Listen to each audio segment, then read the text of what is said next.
I can happily talk about such topics in a nice, polite, and entertaining way without risks of being banned. So people said, Tristan, I wonder if I can bring up the things happening at the World Cup and your take on it. I feel that the West have made football political nowadays. I love you guys. Now, thank you for the question. It's a very, very interesting question.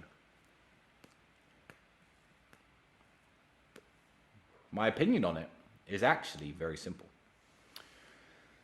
People, when they come to countries, and I will say the same about the United Kingdom and the United States, or any country in the world, need to respect the country's culture, the country's principles, the country's laws.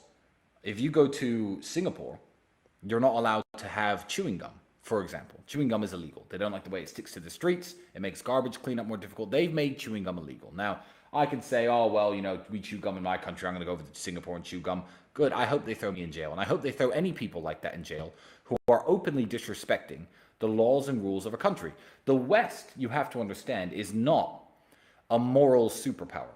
They are not the kings of morality who set in stone the laws of the universe and tell every single country, you are immoral, you are not immoral, you are just, you are unjust. The crimes that the West commits, from the proxy wars even being fought right now in certain countries that I won't mention for the sake of of not bringing that topic up, to the open invasions and murder and genocide of tens of thousands of people, the crimes that the West commits certainly disqualify it from being the moral high ground of the world. So when English people, German people, and American people try to get high and mighty on a place like Qatar and say, oh, well, you know, I'm not allowed to wear rainbow flag t-shirts and rainbow flag armbands and rainbow colored hair and rainbow flag pants. I'm not allowed to do that. Why aren't I allowed to do that in Qatar? Why can't I come to your football stadiums and wear all these rainbow colored flags?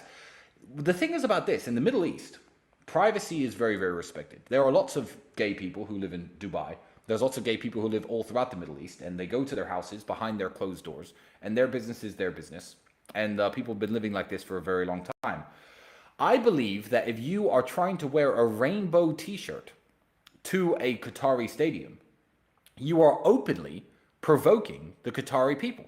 And the Qatari people have the right to tell you to go home and to change your t-shirt. Because if all you have is rainbow t-shirts, if every day you wear rainbow t-shirts, if you have a rainbow, if your face is tattooed with a rainbow, and you got that rainbow tattoo 30 years ago because you like the story of Noah's Ark and the rainbow being a symbol of God's covenant with man, I'm sure they'd be more accepting. If rainbow flag colored t-shirts were all that the British wore or all that the Germans wore, if it was the fashion in England and Germany to wear these things, but it's not. Nobody ever wears these things.